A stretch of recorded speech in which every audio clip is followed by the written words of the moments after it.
इमरान खान ने इल्जामात लगा दिए, लेकिन आज पहली दफा हुआ है कि इमरान खान के इल्जामात का भी दो टोक जवाब सामने आया है। DGI-SPR की तरफ से प्रेस रिलीज जारी की गई है। वो थोड़ी देर में उसका मतन आप तक पहुंचाऊंगा, लेकिन उससे पहले आपको बता दें कि इमरान खान के जो बयानात हैं उससे लग रहा है कि उन्होंने फौज की मुखालफत को अगला गेर लगा दिया है, जंग को इस सिमत मोड़ दिया है जहां से वापसी का कोई रास्ता नहीं है। इमरान खान और उनकी जमात अस्करी इदारे के खिलाफ लड़ाई को अगले महाज पर ले गई है। एस्टैब्लिशमेंट की पुरानी क़यादत पर बहुतान का सिलसिला मौजूद था, लेकिन अब सीनियर क़यादत, मौजूदा क़यादत को भी उन्होंने अपने शिकार, अपने निशाने पर रख लिया है। इंटेलिजेंस के सीनियर अफसर का नाम लेकर उन पर संगीन इल्जामात का सिलसिला फिर से शुरू है। इमरान खान ने कहा है कि इस अफसर ने दोबारा इन्हें कत्ल करने की कोशिश की और शहबाज शरीफ को भी इसी अफसर ने कत्ल किया। आजम सवाती और शहबाज गिल पर तशद्दुद का जिम्मेदार भी यही अफसर है। इमरान खान के इन इल्जामात पर पाक फौज का भी जो रद्द-ए-अमल आया, ISPR ने इमरान खान के इल्जामात को झूठ और बेबुनियाद करार दिया।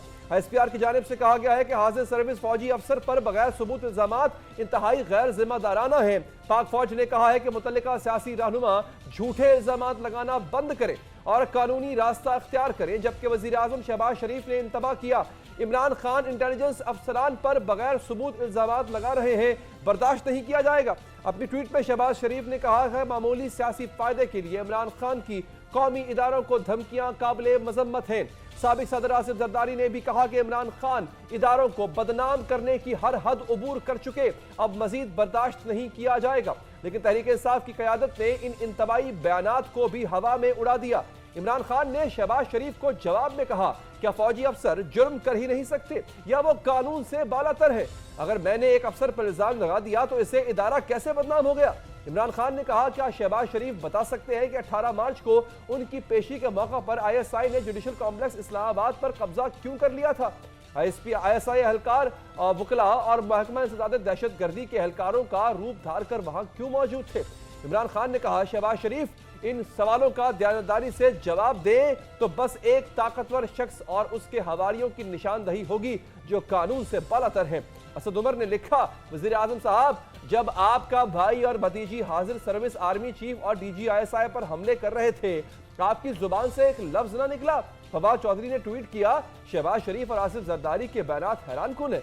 एस्टैब्लिशमेंट की बेसाखियों पर खड़े इन दोनों लीडर्स को एहसास नहीं कि वो क्या कर रहे हैं। इस मुल्क में रूल ऑफ लॉ के हर अंसर को दफन कर दिया गया। इमरान खान पर कातलाना हमले के नामजद मुलजिमों से तफ्तीश बुनियादी बात है। इससे इनकार कानून को दफन करने के मुतरादिफ है। एक इंटरव्यू में तो फवाद चौधरी ने यह तक कह दिया कि पाकिस्तान में वही कुछ हो रहा है जो जनरल आसिम मुनीर कह रहे हैं। तहरीक इंसाफ की एस्टैब्लिशमेंट से लड़ाई इतनी आगे बढ़ गई है कि एस्टैब्लिशमेंट के हामी समझे जाने वाले परवेज इलाही भी इससे मुतासिर नजर आते हैं। उन्होंने भी एक इंटरव्यू में एस्टैब्लिशमेंट मुखालिफ बयानात दे दिए हैं। उर्दू न्यूज से गुफ्तगू में परवेज इलाही ने कहा, हमारा इज्जत एहतराम असल एस्टैब्लिशमेंट के लिए है जो कि रीढ़ की हड्डी है। एस्टैब्लिशमेंट में घुस बैठी आ गए हैं जिनसे हम आंगी नहीं है। ये सब बयानात उस वक्त दिए जा रहे हैं जब फौज के सरबराह से लेकर अफसरान तक ये ऐलान कर चुके हैं और बार बार कर चुके हैं कि अब वो गैर सियासी हो गए हैं और अब फौज को सियासत से जोड़ा गया तो ये मुल्की मफाद के खिलाफ होगा।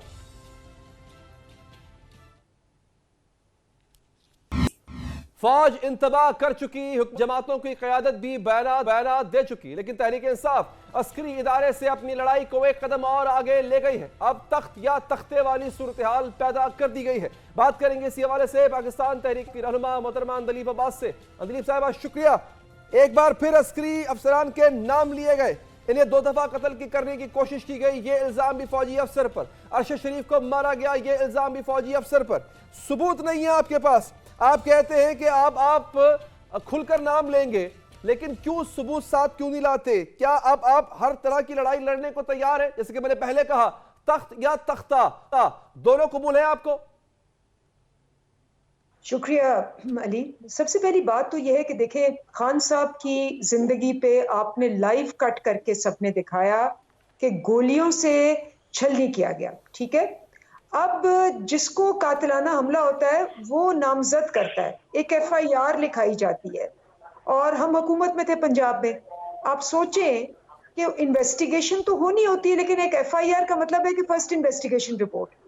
तो मैं अगर मुझ पे या किसी पे हमला हो, ये मेरी एक बेसिक राइट है कि मुझे जिस पे सस्पेक्ट है मैं उसका नाम लिखवाऊं और उसके बाद उस पे इन्वेस्टिगेशन हो, और अगर इन्वेस्टिगेशन में प्रूव होता है कि वो वही है या कोई और है या नहीं है, तो वो ऑब्वियसली फिर उसके बाद पूरी रिपोर्ट बनती है और उस पर फैसला होता है। लेकिन ये एक बेसिक इंसानी हकूक है कि मुझ पे लाइव एक 13 बंदों को गोलियां लगी, और उससे पहले आपको पता है कि खान साहब ने एक पूरा 25 सितंबर को बता भी दिया था कि ये इस तरह का वाकया होगा। अब आप देखें कि खान साहब के बयान को तो ना एफआईआर रिसीव होती है, और अभी खान साहब हॉस्पिटल भी नहीं पहुंचे होते, और जिसने मारा है, जो पकड़ा गया है, उसकी एक वीडियो आ जाती है, और उस वीडियो को बाद में फिर एडिट करके दोबारा वीडियो आती है, और फिर उसके बयान को ज्यादा इंपॉर्टेंस दी जाती है, जो बाद में प्रूव हो गया, जो हमने जीआईटी बनाई, कि वो सारा बयान जो था वो एक फेक बयान था। अब ये सारी जो है ये हमारी इस्तदाएं हैं। अब इस इस्तदा पे बिल्कुल एक इन्वेस्टिगेशन इम्पार्शियल होनी चाहिए। वो तभी होगी अगर मेरे ऊपर कातिलाना हमला, मुझे अगर 4 गोलियां लगी हैं, तो हर सिटीजन की ये राइट है कि मैं नामजद करूं, जिनको मैं नामजद करूं उसकी पूरी एक गैर जानिबदारा इन्वेस्टिगेशन हो, और उसके बाद ये फैसला हो कि ये इल्जाम है या नहीं। लेकिन नामजद करना ये मेरी बेसिक राइट है, और खान साहब ने बिल्कुल ये अपने ऊपर कातिलाना हमले पे किया। तो दिलीप साहब, अगर इमरान खान आप इल्जाम लगा रहे हैं, बिल्कुल ठीक है, आपने आपका एफआईआर आपका हक था, लेकिन वो नहीं कटी, गलत हुआ, नहीं ऐसा नहीं होना चाहिए था। आपने इल्जाम लगाया, और जब आप इल्जाम लगा रहे हैं तो फिर इल्जाम के साथ सबूत भी दे देना आप। अली बात सुने, पहले तो आपको 4 गोलियां अगर लगे ना, वो कोई और बात है, लाइव टेलीकास्ट हुई, ठीक है, कातिलाना हमला हुआ, आप पे लगे और आपकी एफआईआर ना कटाई जाए। मैं तो एक बेसिक ह्यूमन राइट की बात कर रही हूँ, लीगल राइट की बात कर रही हूँ, कॉन्स्टिट्यूशनल राइट की बात कर रही हूँ। आइन कानून जिसको गोलियां लगे, जिस पे हमला हो, उसको हक देता है कि आप एक फर्स्ट इन्वेस्टिगेशन रिपोर्ट में आप सस्पेक्ट्स का नाम लिखें। जब वो लिख लिया गया है, उसके बाद दूसरा स्टेज शुरू होता है। हम तो पहले स्टेज की बात करें। अगर आपको 4 गोलियां लगी हो और आपकी एफआईआर आप नामजद करें, दिलीप का नाम ले, किसी का भी नाम ले, तो आपकी हक बनता है कि उसका नाम लिखा जाए। अगर वो नहीं लिखा जाता तो आपके पास और क्या चॉइस है कि बस आप मीडिया पे आए या आप पब्लिक में आए? मुझे बताएं क्या चॉइस है आपके पास? नहीं, आपके पास यह चॉइस है ना दिलीप साहबा कि आपकी एफआईआर नहीं कट रही है, ये गलत हो रहा है, लेकिन आप इल्जाम लगाने के लिए तो फ्री हैं, आप साफ सुन नहीं दे रहे। मेरा सवाल यह है कि आपने, अगर आपने इल्जाम लगा दिया, आपने एफआईआर में इल्जाम लगाया, कटी नहीं, एक और बात है, इल्जाम तो लगा दिया ना आपने, वही इल्जाम आपने टीवी पे लगा दिया कि भाई फुला फुला शख्स थे। आप कहते हैं अली हैदर ने गोली मारी थी। अब अली हैदर ने अगर गोली मारी थी, आप इल्जाम लगा रहे हैं, तो कोई वजह तो होगी ना आपके पास, कोई क्लू आपको मिला होगा, कोई आपको धमकी आई होगी, अली हैदर ने दी होगी, भाई वो वजह बता दें, टेलीविजन पे वही बता दें कम से कम आके। इसका जो दूसरा बड़ा क्लियर है कि देखिए, मैं तो एक आम शहरी होंगी ना, आप भी एक आम शहरी होंगे। अब मैं किसी को भी नामजद करती हूं, तो वो इदारे, जो पुलिस का इदारा है या जीआईटी है, वो इसको इन्वेस्टिगेट करेगा इंडिपेंडेंट। जब जीआईटी बनाई गई, तो जिस जीआईटी के लोगों के खिलाफ हमें पता था कि ये जीआईटी के लोग हैं और ये गलत कह रहे हैं, उनको हटा दिया, उनको ही बना दिया गया जेआईटी के ऊपर, यानी कि दूध के ऊपर बिल्ली को रखवाला कर दिया गया। रिकॉर्ड सारा जला दिया गया, रिकॉर्ड रिमूव कर दिया गया। ये सब बातें अदालत में आ चुकी हैं और ये सब बातें इंसाफ के प्रोसेस में जा चुकी हैं। आपकी सबसे पहले अगर एफआईआर ना रजिस्टर हो तो आप क्या करें? आप खुद अगर जो भी प्रूफ देंगे वो तो नहीं माना जाएगा, ना आपके पास कोई इदारे हैं जो इन्वेस्टिगेशन कर सकते हैं। आपको ये राइट है कि आप इंडिपेंडेंट इदारे जो कि पब्लिक सर्विस के लिए, उनको इस्तदा करें कि वो इन्वेस्टिगेशन करें। दिलीप साहब, मैं ये तो अर्ज कर रहा हूं, आप एक काम करें ना, आप जो सबूत आपने जीआईटी को दिए, जीआईटी ने रिकॉर्ड उड़ा दिया, आप रोने बैठ गए, तो जो आप वो सबूत आपके पास तो है ना, आप दोबारा दे दें, अवाम को दे दें। हर चीज अवाम की अदालत में लाके रख देते हैं ना आप। तो जीआईटी ने मैलिफाइड काम किया, उसने उड़ा दिया, आप अवाम के सामने रख दे। आप बताएं ना कि जनरल फैसल नसीर का अगर आप नाम लेते हैं तो किस वजह से लेते हैं? देखिए, आप इसकी बड़ी सिंपल सी, हमने सारे सबूत जो थे वो इस जेआईटी को दिए। आपको याद होगा उस जेआईटी ने अपनी पूरी एनालिसिस की, उसकी एक इनिशियल रिपोर्ट भी आ गई। अच्छा, जब वो रिपोर्ट आई और उसमें सबूत थे, उस जेआईटी को बंद कर दिया गया और उसका रिकॉर्ड जला दिया। और तो आप बताएं हम क्या करें? भाई वही तो कह रहा हूं, जला दिया ना रिकॉर्ड।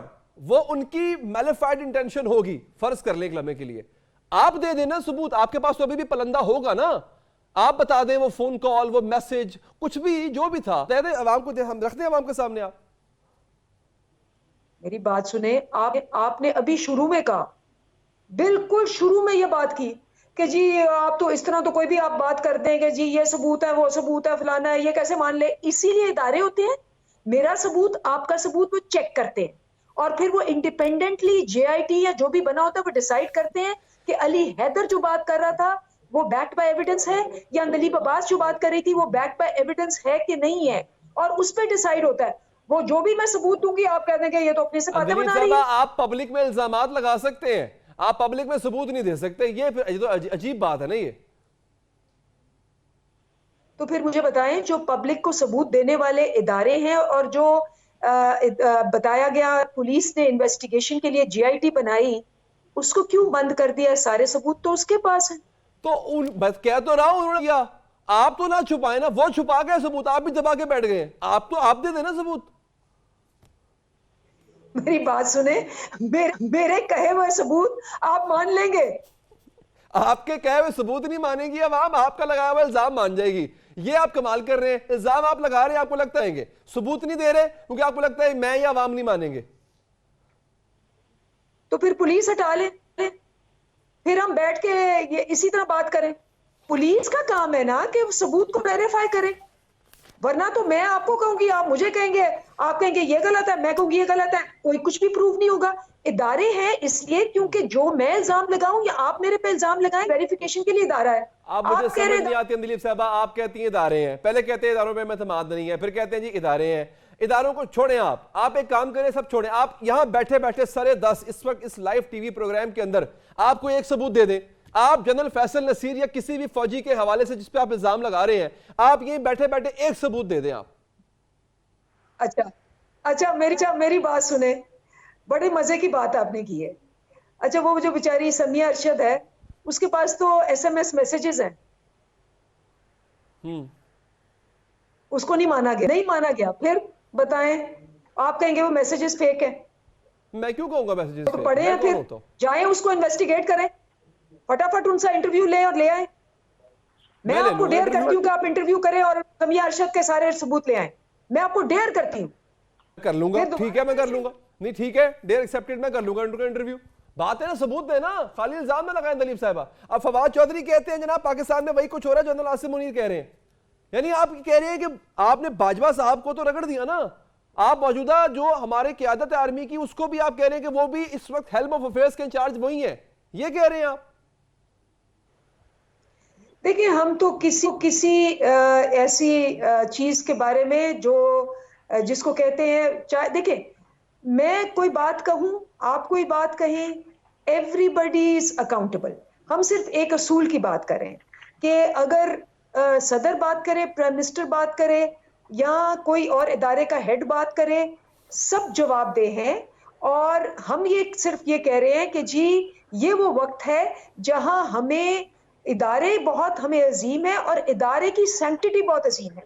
उसमें अगर कोई बयान ऐसा है जिसमें हमें वजाहत की जरूरत है, चाहे वो सदर हो, चाहे वो चीफ हो, चाहे वो आप हो, चाहे वो मैं हो, उस वी आर ऑल अकाउंट, क्योंकि ये डेमोक्रेसी है। अच्छा, कि प्रॉब्लम यह है कि आपके अपने लोग नहीं मानते ना इस बात को।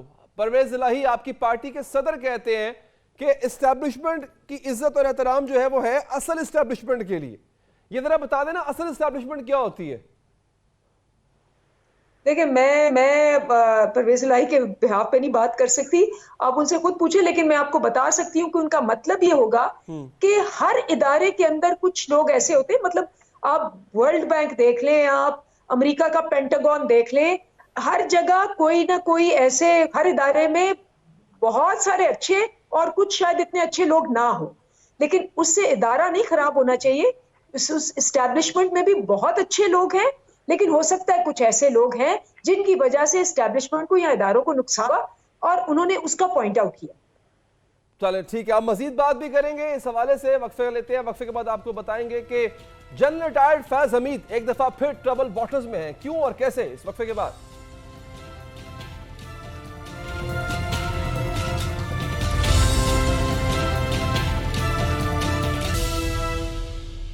वक्फे के बाद हाजिर नाज़रीन, एक है lieutenant general retired Faiz Hamid, Pakistan के खुफिया इदारे AISI के सरबराह रहे। हुकूमतों के बनाने और गिराने में उनका नाम आता रहा। नून लीग इन्हें नापसंदीदगी की निगाह से देखती रही, जबकि इमरान खान इनकी खातिर आर्मी चीफ से भी सींग फंसा बैठे। वो अफगान दारुल-हुकूमत जाकर चाय भी पी लेते थे तो आलमी मीडिया पर सुर्खियां लग जाया करती थी। उनका करियर भी तनाज़ात और इल्जामात में घिरा रहा। रिटायरमेंट भी इन्हें कबल अज़ वक्त लेना पड़ी। रिटायरमेंट के बाद भी जनरल फैज हमीद दुश्वारियों में घिरे हैं। वो और उनसे वाबस्ता अफराद मुश्किलात का शिकार हो रहे हैं। हाल ही में सिंध की मारूफ कारोबारी शख्सियत अयाज महर लापता किए गए। ये सवाल उठाए जा रहे हैं कि क्या अयाज महर का साबिक ISI सरबराह लेफ्टिनेंट जनरल फैज हमीद से कोई ताल्लुक था। BBC के मुताबिक अयाज महर को जब गाबर छावनी का कॉन्ट्रैक्ट मिला तो उस वक्त जनरल फैज हमीद GOC पुन्नू आकिल थे। उस वक्त दोनों के दोस्ताना ताल्लुकात थे। सक्खर एयरपोर्ट के करीब अयाज महर की कंपनी का दफ्तर था, जहां वो आते जाते रहते। जनरल फैज हमीद के तबादले के बाद मकामी सियासतदानों ने बयानिया बनाया कि पन्नू आकिल के GOC के साथ अयाज महर की बिजनेस पार्टनरशिप है, ताहम वो इसकी सख्ती से तरदीद करते हैं। इससे पहले जनरल फैज हमीद के भाई नायब तहसीलदार चकवाल नजफ हमीद भी मिसकंडक्ट पर मुअत्तल किए जा चुके हैं।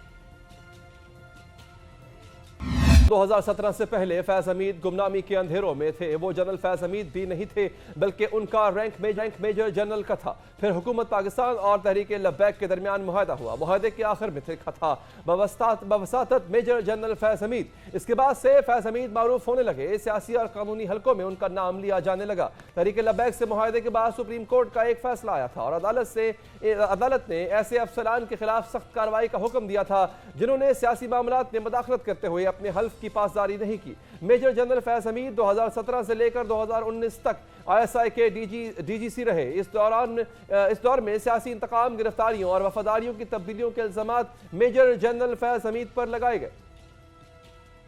फैज हमीद पर नवाज शरीफ के खिलाफ पनामा केस पर असरअंदाज होने का इल्जाम भी लगा और ये इल्जाम भी किसी आम फर्द या सियासतदान ने नहीं, बल्कि इस्लामाबाद हाई कोर्ट के जज शौकत अजीज सिद्दीकी ने लगाया था। उन्होंने कहा कि फैज हमीद ने सवाल किया, पनामा केस में आपका क्या फैसला होगा। मैंने जवाब दिया कि आइन और कानून के मुताबिक जो फैसला होगा वही करूंगा। इस पर जनरल फैज हमीद ने कहा कि ऐसे तो हमारे 2 साल की मेहनत जाया हो जाएगी। इसी बुनियाद पर नून लीग इल्जाम लगाती है कि इसकी हुकूमत खत्म कराने में जनरल फैज हमीद का किरदार था। उनके कोर्ट मार्शल का मुतालबा भी किया जाता है। यही इल्जामात और मुतालबात मरियम नवाज ने एक इंटरव्यू में दोहराए तो जनरल फैज हमीद ने सहाफ़ी कामरान खान को मैसेजेस भेजे। उन्होंने इल्जामात से इनकार तो नहीं किया, लेकिन ये इशारा जरूर दिया कि जो कुछ हुआ था वो जनरल कमर जावेद बाजवा की हिदायत पर हुआ था। कामरान खान को भेजे गए मैसेजेस में फैज हमीद ने लिखा 2017-18 में तो वो सिर्फ मेजर जनरल थे, जबकि फौज में फैसला सिर्फ चीफ का होता है। जनरल फैज हमीद के मुमकिना कोर्ट मार्शल से मुतालिक सवाल पाक फौज के तर्जुमान से भी किया गया। मेजर जनरल अहमद शरीफ चौधरी का जवाब था, पाक फौज का अंदरूनी तादीबी कार्रवाई का निज़ाम हकायक की बुनियाद पर चलता है। एक जानिब नून लीग जनरल फैज के लिए शदीद नापसंदीदगी का इजहार करती है, दूसरी जानिब इमरान खान इन्हें इतना ही पसंद करते थे। जब लेफ्टिनेंट जनरल नदीम अंजुम को नया ISI चीफ तैनात किया जा रहा था, उस वक्त आर्मी चीफ और वजीर आजम इमरान खान में जनरल फैज हमीद की वजह से तनाज़ा पैदा हो गया था। इमरान खान ने जनरल नदीम अंजुम की तैनाती की समरी मंजूर करने में भी ताखीर की थी, क्योंकि इमरान खान की ख्वाहिश थी अभी जनरल फैज को ही इस ओहदे पर मजीद काम करने दिया जाए। अदालती और एहतसाबी मामलात में जनरल फैज हमीद के असर और रसूख का एक सबूत तब भी सामने आया था जब तहरीक इंसाफ के सेनेटर शौकत तरीन पर करप्शन केस खत्म किए गए थे। शौकत तरीन ने वजीर खजाना बनने के लिए शर्त लगाई थी कि उनके खिलाफ करप्शन केसेस खत्म किए जाएं। उनका दावा था कि केस में जान ही नहीं, इसलिए केस चलेंगे तो खत्म हो जाएंगे। फिर जनरल फैज ने वो केस चलवा दिए थे और केस खत्म हो गए थे। जनरल रिटायर्ड फैज हमीद की एक ऐसी वीडियो भी वायरल हुई थी जिससे उनकी PTI से वाबस्तगी का तासुर मिला था। वो चकवाल के अपने गांव में मौजूद थे और PTI के मकामी रहनुमा उनसे बाज़ाब्ता सियासत में आने का मुतालबा कर रहे थे। अफगानिस्तान से अमरीकी फौज के इनखला के बाद जनरल फैज हमीद दारुल हुकूमत काबुल गए थे और होटल की लॉबी में आलमी मीडिया ने उन्हें देख लिया था और सवालात किए थे। चाय पीते हुए जनरल फैज हमीद ने एक जुमला कहा था, परेशान ना हो, सब ठीक हो जाएगा। ऐसे वक्त में उनका काबुल जाना और ये जुमला अदा करना दुनिया भर के मीडिया के लिए खबर बन गया था।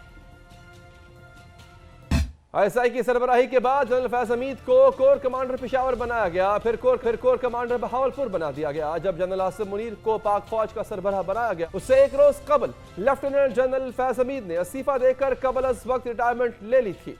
एक वक्फा लेंगे नाज़रीन, वक्फे के बाद कुछ मजीद अहम मौज़ूआत।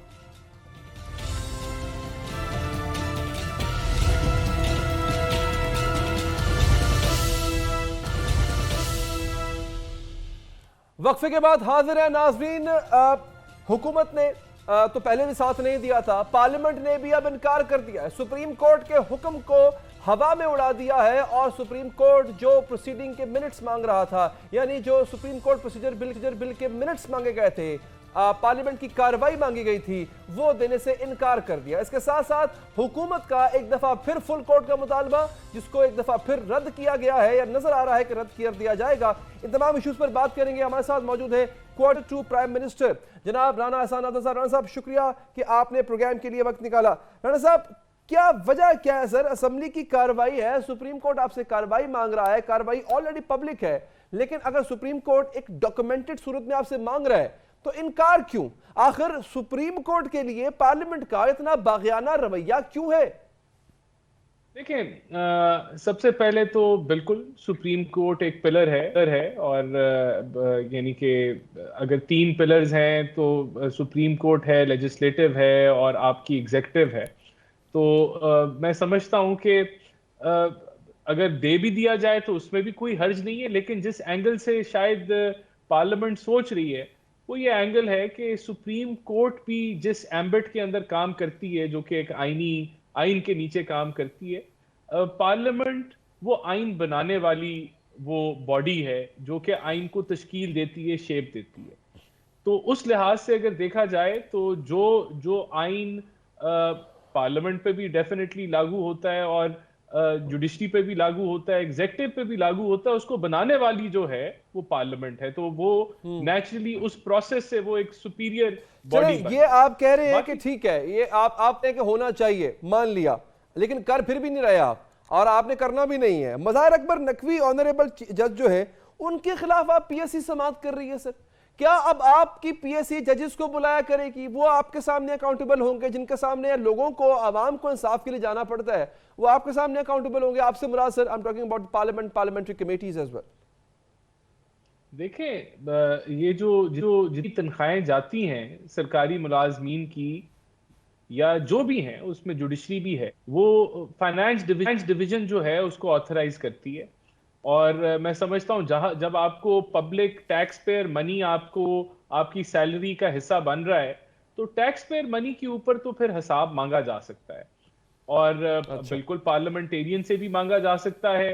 अगर कोई पार्लियामेंट से बड़ा फोरम है वो उनको बुला सकता है और जजेस से भी मांगा जा सकता है। इसमें मेरे ख्याल से हमने बहुत सारी जो है वो एक लेयर्स बना दिए हैं कि हर कोई उन लेयर्स के पीछे छुपना चाहता है कि मेरे से एहतसाब जो है, मैं अपना एहतसाब खुद ही करूंगा और मेरे से कोई एहतसाब नहीं लेगा। Accountability, I am not accountable काम शुरू कर दिया ना, तो भी अपनी मर्जी का इंसाफ चाहिए। अब दोबारा वही बात, आज भी बात हुई है और ये ऑनरेबल जजेस ने बात की है कि जनाब जस्टिस आशा मलिक ने कहा कि आप ये कहना चाह रहे हैं कि अवाम का एतमाद सिर्फ फुल कोर्ट पे, आप उठते हैं कोई भी केस होता है कहते फुल कोर्ट बना दे। मतलब क्या बाकी अदलिया पे या दीगर जजेस पे आपका एतमाद नहीं है? सब इकट्ठे होंगे तभी आपका एतमाद बहाल होगा। आप तो राह दिखा रहे हैं हर पाकिस्तानी का, जनाब मेरी अपील सुप्रीम कोर्ट ने सुननी है, पहले फुल कोर्ट बनाए।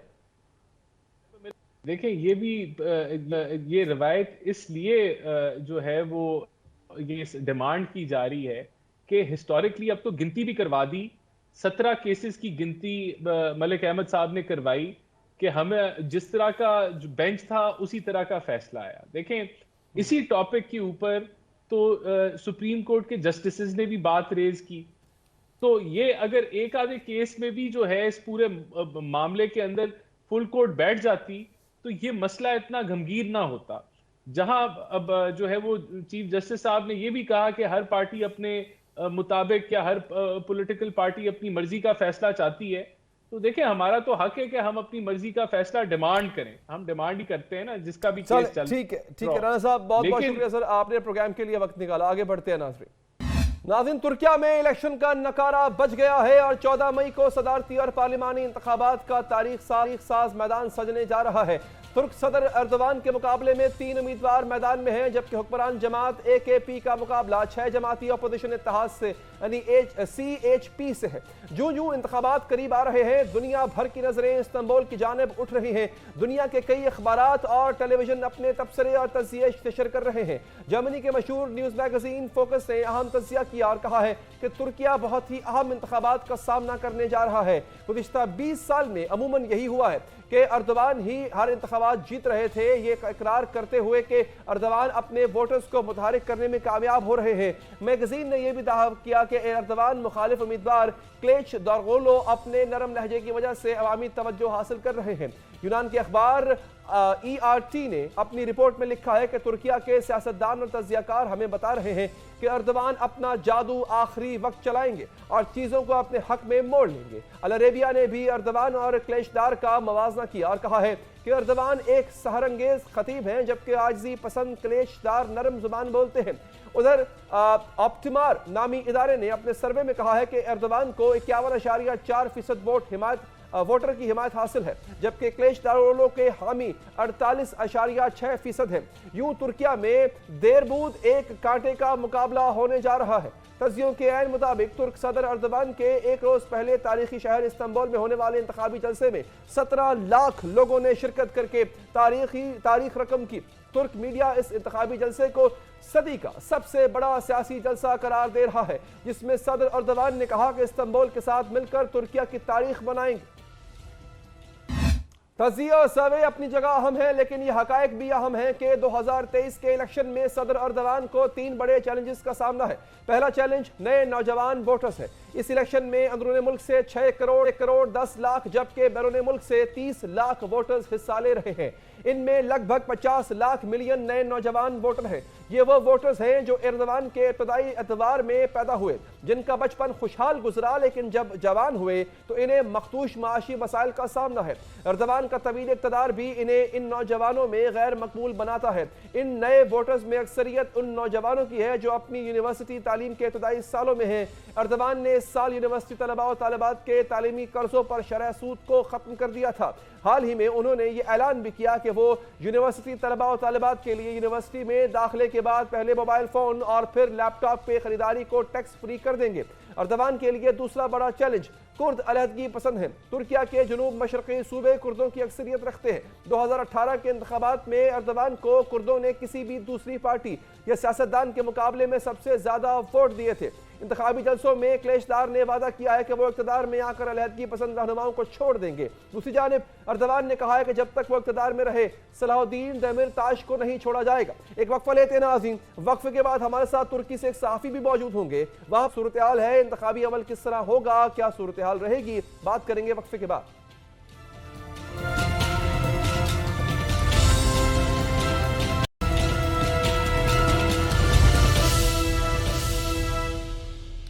वक्फे के बाद हाजिर हैं, हमें ज्वाइन किया है एग्जीक्यूटिव एडिटर तुर्किया उर्दू जनाब मोहम्मद हसन साहब ने। हसन साहब बहुत शुक्रिया। हसन साहब ये बताइएगा कि इस वक्त अपोजिशन की स्ट्रेंथ क्या है?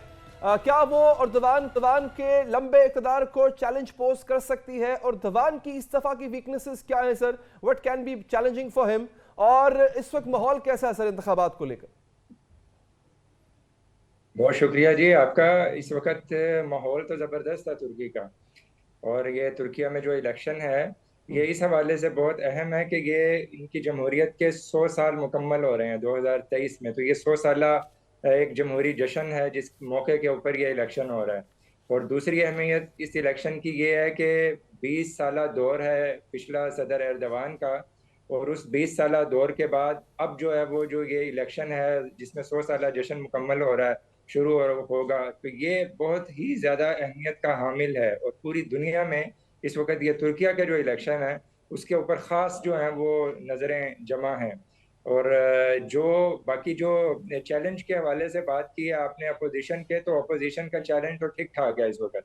और जो सर्वे आमतौर पर जो इलेक्शन से पहले हुआ करते हैं, तो उन सर्वेज में तो सदर एर्दवान हारते हुए दिखाई दे रहे हैं। अच्छा। और जो अपोजिशन है वो अक्सरियत के अंदर जीतती हुई दिखाई दे रही है। या मैं मुख्तसर थोड़ा सा ब्रीफ कर दूं आपको कि पार्टी पोजीशन क्या है, मतलब किस तरह से इलेक्शन होता है। जी जी। पहली बात तो ये कि इलेक्शन की डेट 14 मई है। 14 मई को ये इलेक्शन होंगे। हम्म। तुर्किया के अंदर जो है वो वोट कास्ट किए जाएंगे। और तुर्किया से पहले ओवरसीज के जितने भी वोट थे, कल वो ख़त्म हो गई उसकी तारीख। और तकरीबन 1 मिलियन से ज़ायद जो है ओवरसीज पूरी दुनिया में जो तुर्क शहरी हैं, ठीक है। उन्होंने अपने वोट कास्ट कर चुके वो लोग। तो अब 14 मई को जो ये सदारती और पार्लिमानी इंतखाब है, इसका अमल मुकम्मल होगा 14 मई को। और अगर कोई भी जो सदारती उम्मीदवार है वो 50% वोट हासिल नहीं कर पाता, तो फिर इलेक्शन जो है वो दोबारा होगा। अच्छा। 28 मई को जो है फिर वो दूसरा राउंड होगा, और उसमें फिर जो है वो दोबारा से पोलिंग होगी। इस वक्त जो तुर्किया की जो पार्लियामेंट है, ग्रैंड पार्लियामेंट, हम्म। तो ग्रैंड असम्बली, उसको उसमें 600 नशिस्तें हैं। तो ये 600 पार्लियामेंट की नशिस्तें होंगी कि जिनके ऊपर इंतखाबात हैं। ठीक है। और इस वक्त जो पार्टी पोजीशन है, सदर एर्दवान की जो हुकूमत है, उसके आक पार्टी से उनका ताल्लुक है, जस्टिस एंड डेवलपमेंट पार्टी उसको कहते हैं। तो ये भी इत्तेहाद है, एक इत्तेहादी गवर्नमेंट है, और इसमें 4 जमातें शामिल हैं। अच्छा। और इसी तरह जो अपोजिशन है, अपोजिशन के अंदर 6 जमातें हैं। ये ठीक है। 6 जमाती इत्तेहाद है जो सदर एर्दवान को इस वक्त मजबूत अपोजिशन के तौर पर इस वक्त इस इलेक्शन में बहुत टफ टाइम दे रहा है। जो 2018 का इलेक्शन था, उसमें 344 सीटें थी पार्लियामेंट के अंदर सदर एर्दवान के हुकूमती इत्तेहाद की। और अपोजिशन की जो नशिस्तें थी वो 189 थी। तो ये पिछली दफा की पार्टी पोजीशन थी। वो कि उस वक्त भी जो सर्वे हुए थे उसमें सदर एर्दवान को हारते हुए दिखाया गया था, लेकिन सर्वे से बरक्स जो है वो नताइज आए थे, और एर्दवान एक मजबूत सदर के तौर पर उभरे थे। तो ठीक है। इस वक्त जो सूरत हाल है उसमें, जैसे आपने इंट्रो में बताई बात, कि एक बड़ा चैलेंज जो है वो यूथ का है। तो यूथ का चैलेंज तो इस वक्त ठीक ठाक है। बेतहाशा जो नया वोटर है वो यूथ की शक्ल में, ये एक ऐसा वोटर है कि ठीक है, यूथ जिसने की तरफ से पैदा चैलेंज होते किया ही। जा रहा है अभी शायद। बहुत बहुत शुक्रिया हसन साहब, आपने प्रोग्राम के लिए वक्त निकाला। मुझे दीजिए इजाजत नाजरीन, अल्लाह ने के बाद।